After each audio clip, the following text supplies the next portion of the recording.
श्री कृष्ण मेरे सभी प्यारे कथा श्रोताओं को। मेरा नाम है नमित अग्रवाल और स्वागत है आपका मेरे चैनल कथावाचक में।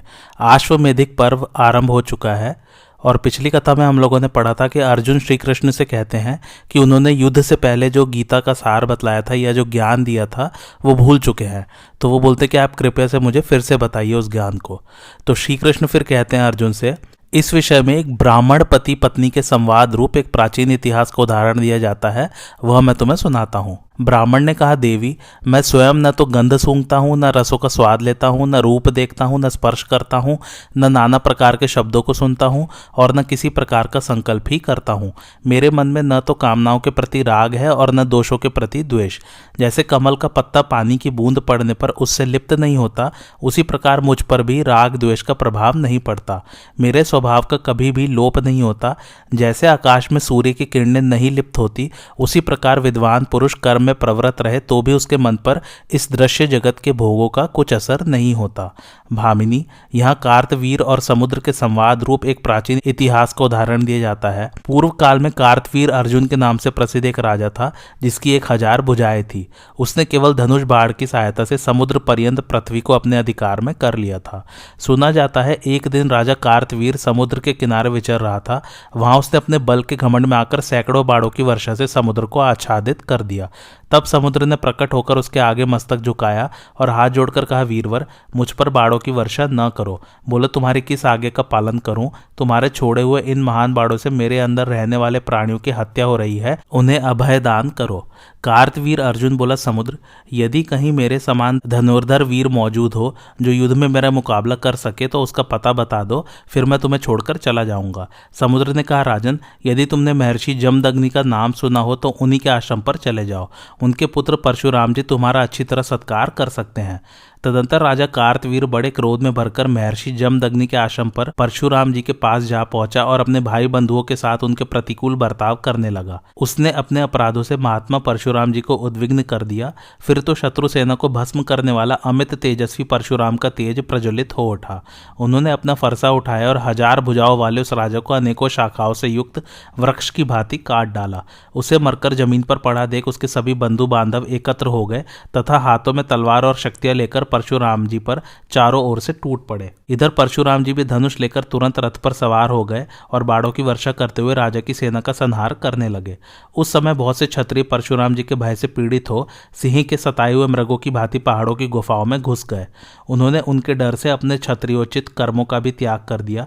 बहुत दिनों तक ब्राह्मणों का दर्शन न कर सकने के कारण वे धीरे धीरे अपने कर्म भूलकर शूद्र हो गए। इस प्रकार द्रविड़, आभीर, पुंड्र और शबरों के सहवास में रहकर वे क्षत्रिय होते हुए भी धर्म त्याग के कारण शूद्र की अवस्था में पहुंच गए। तत्पश्चात क्षत्रिय वीरों के मारे जाने पर ब्राह्मणों ने उनकी स्त्रियों से नियोग की विधि के अनुसार पुत्र उत्पन्न किए, किंतु उन्हें भी बड़े होने पर परशुराम जी ने मौत के घाट उतार दिया। इस प्रकार एक एक करके जब 21 बार क्षत्रियों का संहार हो गया तो परशुराम जी को यह आकाशवाणी सुनाई दी, बेटा परशुराम इस हत्या के काम से निवृत्त हो जाओ। भला बारंबार इन बेचारे क्षत्रियों के प्राण लेने में तुम्हें कौन सा लाभ दिखाई देता है? इसी प्रकार उनके पितामह ऋचिक आदि ने भी समझाते हुए कहा, बेटा यह काम छोड़ दो, क्षत्रियों को न मारो। तुम ब्राह्मण हो, तुम्हारे हाथ से राजाओं का वध होना उचित नहीं है। इस विषय में हम तुम्हें एक प्राचीन इतिहास सुना रहे हैं, उसे सुनकर तदनुकूल बर्ताव करो। पहले की बात है, अलर्क नाम से प्रसिद्ध एक राजर्षि थे जो बड़े ही तपस्वी, धर्मज्ञ, सत्यवादी, महात्मा और दृढ़ प्रतिज्ञ थे। उन्होंने अपने धनुष की सहायता से समुद्र पर्यंत पृथ्वी को जीतकर अत्यंत दुष्कर पराक्रम कर दिखाया था। इसके पश्चात उनका मन सूक्ष्म तत्व की खोज में लगा। अब वे बड़े बड़े कर्मों का आरंभ त्याग कर एक वृक्ष के नीचे जा बैठे और सूक्ष्म तत्व की खोज के लिए इस प्रकार चिंता करने लगे। अलर्क कहने लगे, मुझे मन से ही बल प्राप्त हुआ है, अतः वही सबसे प्रबल है। मन को जीत लेने पर ही मुझे स्थायी विजय प्राप्त हो सकती है। मैं इंद्रिय रूपी शत्रुओं से घिरा हुआ हूं, इसलिए बाहर के शत्रु पर हमला न करके इन भीतरी शत्रु को ही अपने बाणों का निशाना बनाऊंगा। यह मन चंचलता के कारण सभी मनुष्यों से तरह तरह के कर्म कराता रहता है, अतः अब मैं मन पर ही तीखे बाणों का प्रहार करूंगा। मन बोला, अलर्क तुम्हारे ये बाण मुझे किसी तरह नहीं बींध सकते। यदि इन्हें चलाओगे तो ये तुम्हारे ही मर्म स्थानों को चीर डालेंगे और उस अवस्था में तुम्हारी ही मृत्यु होगी। अतः और किसी बाण का विचार करो जिससे तुम मुझे मार सकोगे। यह सुनकर अलर्क ने थोड़ी देर विचार किया। इसके बाद वे नासिका को लक्ष्य करके बोले, मेरी यह नासिका अनेकों प्रकार की सुगंधियों का अनुभव करके भी फिर उन्हीं की इच्छा करती है, इसलिए इसी को तीखे बाड़ों से मार डालूंगा। नासिका बोली, अलर्क, ये बाढ़ मेरा कुछ नहीं बिगाड़ सकते, इनसे तो तुम्हारे ही मर्म विदीर्ण होंगे और तुम ही मरोगे, अतः मुझे मारने के लिए और तरह के बाड़ों की तजबीज करो। अब अलर्क कुछ देर विचार करने के पश्चात जिह्वा को लक्ष्य करके कहने लगे, यह जीभ स्वादिष्ट रसों का उपभोग करके फिर उन्हें ही पाना चाहती है, इसलिए अब इसी के ऊपर अपने तीखे सहायकों का प्रहार करूंगा। जिह्वा बोली, अलर्क, ये बाढ़ मुझे नहीं छेद सकते, ये तो तुम्हारे ही मर्म स्थानों को बीनकर तुम्हें ही मौत के घाट उतारेंगे, अतः दूसरे प्रकार के बाड़ों का प्रबंध सोचो जिनकी सहायता से तुम मुझे भी मार सकोगे। यह सुनकर अलर्क कुछ देर तक सोचते विचारते रहे, फिर त्वचा पर कुपित होकर बोले, यह त्वचा नाना प्रकार के स्पर्शों का अनुभव करके फिर उन्हीं की अभिलाषा किया करती है, अतः नाना प्रकार के बाड़ों से मारकर इसे विदीर्ण कर डालूंगा। त्वचा बोली, अलर्क, ये बाढ़ मुझे अपना निशाना नहीं बना सकते, ये तो तुम्हारे ही मर्म विदीर्ण करेंगे और मर्म विदीर्ण होने पर तुम ही मौत के मुख में पड़ोगे। मुझे मारने के लिए तो दूसरी तरह के बाड़ों की व्यवस्था सोचो। त्वचा की बात सुनकर अलर्क ने थोड़ी देर तक विचार के फिर नेत्र को सुनाते हुए कहा, यह आंख भी अनेकों बार सुंदर सुंदर रूपों का दर्शन करके पुनः उन्हीं को देखना चाहती है, अतः इसे भी अपने तीखे तीरों का निशाना बनाऊंगा। आंख बोली, अलर्क, ये बाढ़ मुझे नहीं छेद सकते, तुम्हारे ही मर्म स्थानों को बींद डालेंगे और मर्म विदीर्ण हो जाने पर तुम्हें ही जीवन से हाथ धोना पड़ेगा, अतः दूसरे प्रकार के सहायकों का प्रबंध सोचो जिनकी सहायता से तुम मुझे भी मार सकोगे। तब अलर्क ने पुनः सोचकर कहा, यह बुद्धि अपनी प्रज्ञा शक्ति से अनेकों प्रकार का निश्चय करती है, अतः इसी के ऊपर अपने तीक्ष्ण सहायकों का प्रहार करूंगा। बुद्धि ने कहा, अलर्क, ये बाण मेरा स्पर्श भी नहीं कर सकते, इनसे तुम्हारा ही मर्म विदीर्ण होगा और तुम ही मरोगे। जिनकी सहायता से मुझे मार सकोगे वे बाण तो कोई और ही है, उनके विषय में विचार करो। तदंतर अलर्क ने उसी पेड़ के नीचे बैठकर घोर तपस्या की, किंतु उससे मन बुद्धि सहित इंद्रियों को मारने योग्य किसी उत्तम बाण का पता न लगा। तब वे एकाग्रचित होकर विचार करने लगे। बहुत दिनों तक निरंतर सोचने विचारने के बाद उन्हें योग से बढ़कर दूसरा कोई कल्याणकारी साधन नहीं प्रतीत हुआ। अब वे मन को एकाग्र करके स्थिर आसन से बैठ गए और ध्यान योग का साधन करने लगे। इस एक ही बाण से मारकर उन्होंने समस्त इंद्रियों को सहसा परास्त कर दिया। वे ध्यान योग के द्वारा आत्मा में प्रवेश करके परासिद्धि अर्थात मोक्ष को प्राप्त हो गए। इस सफलता से राजर्षि अलर्क को बड़ा आश्चर्य हुआ और उन्होंने इस गाथा का गान किया। अहो, बड़े कष्ट की बात है कि अब तक मैं बाहरी कामों में ही लगा रहा और भोगों की तृष्णा से आबद्ध होकर राज्य की उपासना करता रहा। ध्यान योग से बढ़कर दूसरा कोई उत्तम सुख का साधन नहीं है। यह बात तो मुझे बहुत पीछे मालूम हुई है। पितामह ने कहा, बेटा परशुराम, इन सब बातों का अच्छी तरह समझकर तुम क्षत्रियों का नाश न करो, घोर तपस्या में लग जाओ, उसी से तुम्हारा कल्याण होगा। अपने पितामहों के इस प्रकार कहने पर महान सौभाग्यशाली जमदग्नि नंदन परशुराम जी ने घोर तपस्या की और इससे उन्हें परम दुर्लभ सिद्धि प्राप्त हुई। ब्राह्मण ने कहा, देवी, संसार में सत्व, रज और तम ये तीन मेरे शत्रु हैं। ये गुणों के भेद से 9 प्रकार के माने गए हैं। हर्ष, प्रीति और आनंद ये 3 सात्विक गुण हैं। तृष्णा, क्रोध और अभिनिवेश ये 3 राजस गुण हैं और श्रम, तंद्रा तथा मोह ये 3 तामस गुण हैं। शांत चित्त, जितेंद्रिय, आलस्यहीन और धैर्यवान पुरुष शम, दम आदि बाढ़ समूहों के द्वारा इन पूर्वोक्त गुणों का उच्छेद करके दूसरों को जीतने का उत्साह करते हैं। इस विषय में पूर्व काल की बातों के जानकार लोग एक गाथा सुनाया करते हैं। पहले कभी शांति परायण महाराज अम्बरीश ने इस गाथा का गान किया था। कहते हैं, जब दोषों का बल बढ़ा और अच्छे गुण दबने लगे, उस समय महायशस्वी महाराज अम्बरीश ने बलपूर्वक राज्य की बागडोर अपने हाथ में ली। उन्होंने अपने दोषों को दबाया और उत्तम गुणों का आदर किया। इससे उन्हें बहुत बड़ी सिद्धि प्राप्त हुई और उन्होंने यह गाथा गाई, मैंने बहुत से दोषों पर विजय पाई और समस्त शत्रुओं का नाश कर डाला, किंतु एक सबसे बड़ा दोष रह गया है। यद्यपि वह नष्ट कर देने योग्य है तो भी अब तक मैं उसका नाश कर न सका। उसी की प्रेरणा से प्राणी को वैराग्य नहीं होता। उसके वश में पड़ा हुआ मनुष्य नीच कर्मों की ओर दौड़ता है और उसे अपनी अवस्था का भान नहीं होता। उससे प्रेरित होकर वह नहीं करने योग्य काम भी कर डालता है। उस दोष का नाम है लोभ। उसे ज्ञान रूपी तलवार से काट डालो, काट डालो। लोभ से तृष्णा और तृष्णा से चिंता पैदा होती है। लोभी मनुष्य पहले राजस गुणों को पाता है और उनकी प्राप्ति हो जाने पर उसमें तामसिक गुण भी अधिक मात्रा में आ जाते हैं। उन गुणों के द्वारा देह बंधन में जकड़कर वह बारंबार जन्म लेता है और तरह तरह के कर्म करता रहता है। फिर जीवन का अंत समय आने पर उसके देह के तत्व विलग विलग होकर बिखर जाते हैं और वह मृत्यु को प्राप्त हो जाता है। इसके बाद फिर जन्म मृत्यु के बंधन में पड़ता है। इसलिए इस लोभ के स्वरूप को अच्छी तरह समझकर इसे धैर्यपूर्वक दबाने और आत्मराज्य पर अधिकार पाने की इच्छा करनी चाहिए। यही वास्तविक राज्य है। यहाँ दूसरा कोई राज्य नहीं है। आत्मा का यथार्थ ज्ञान हो जाने पर वही राजा है। इस प्रकार यशस्वी राजा अम्बरीश ने आत्मराज्य को आगे रखकर एकमात्र प्रबल शत्रु लोभ का उच्छेद करते हुए उपर्युक्त गाथा का गान प्रदान किया था। ब्राह्मण ने कहा, देवी, इसी प्रसंग में एक ब्राह्मण और राजा जनक के संवाद रूप प्राचीन इतिहास का उदाहरण दिया जाता है।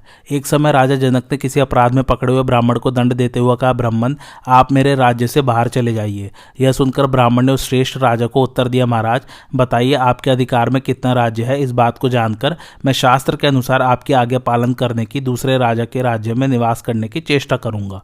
उस यशस्वी ब्राह्मण के ऐसा कहने पर राजा जनक बार बार गर्म उच्छ्वास लेने लगे, कुछ जवाब न दे सके।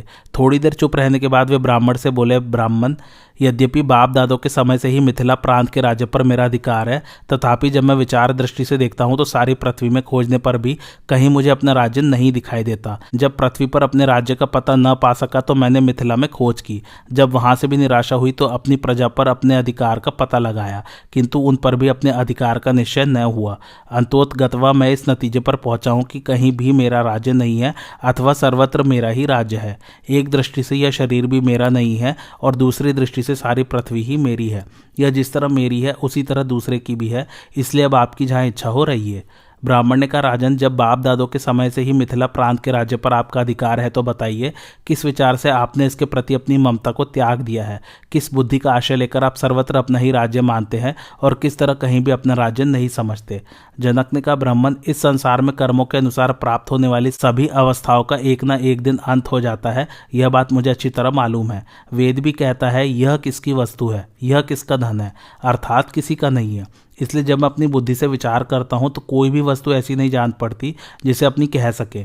इसी विचार से मैंने मिथिला के राज्य से अपना ममत्व हटा लिया है। अब जिस बुद्धि का आशय लेकर मैं सर्वत्र अपना ही राज्य समझता हूँ उसको सुनो।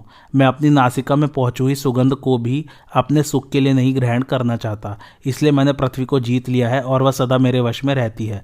मुख में पड़े हुए रसों का भी मैं अपनी तृप्ति के लिए नहीं आस्वादन करना चाहता, इसलिए जल तत्व पर भी मैं विजय पा चुका हूँ और वह सदा मेरे अधीन रहता है। इसी प्रकार नेत्र के विषयभूत रूप और ज्योति का, त्वक इंद्रियों को प्राप्त हुए स्पर्श का, श्रवण गोचर शब्दों का और मन में आए हुए मंतव्य विषयों का भी मैं अपने सुख के लिए अनुभव करना नहीं चाहता, इसलिए मैंने तेज, वायु, आकाश और मन को भी जीत लिया है तथा वे सभी सदा मेरे वश में रहते हैं।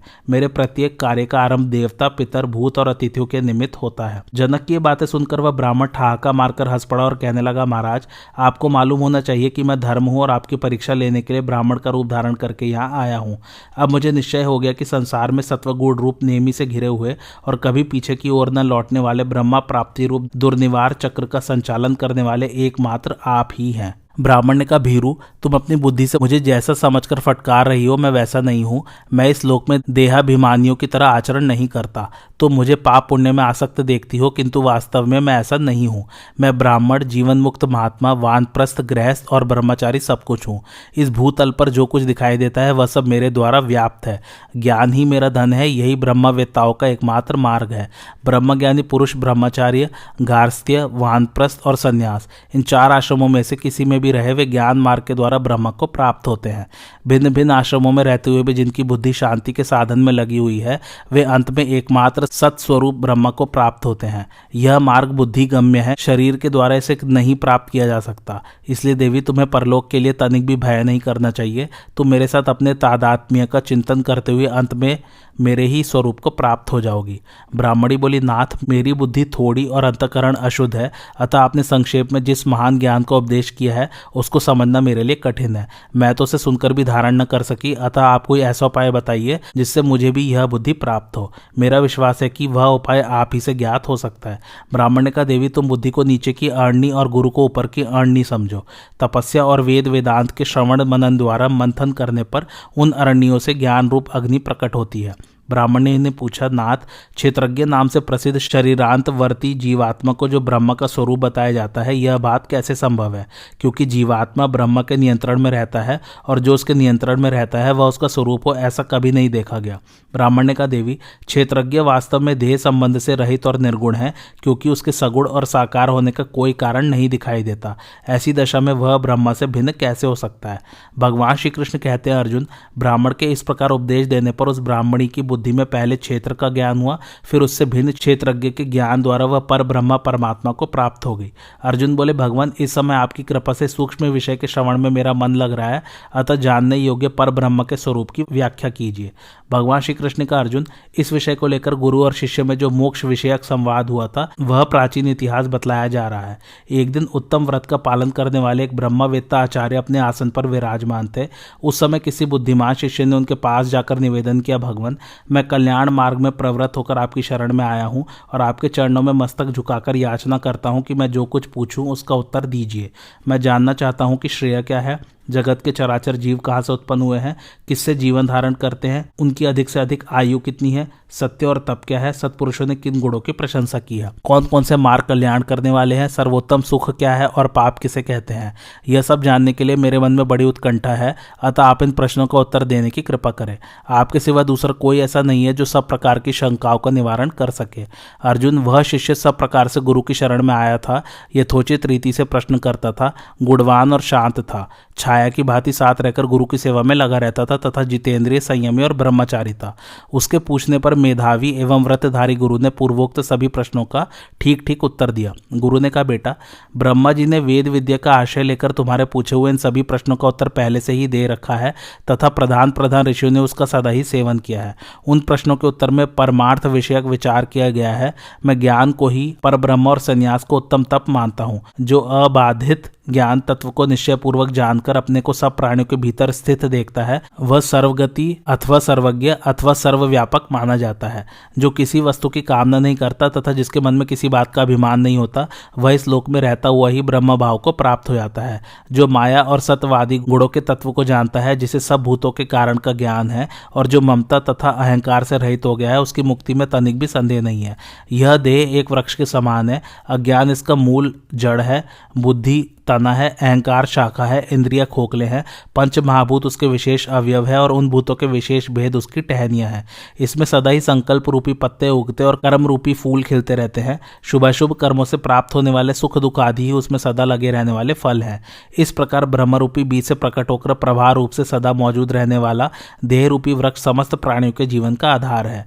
जो इसके तत्व को भलीभांति जानकर ज्ञान रूपी तलवार से इसे काट डालता है वह अमरत्व को प्राप्त होकर जन्म मृत्यु के बंधन से छुटकारा पा जाता है।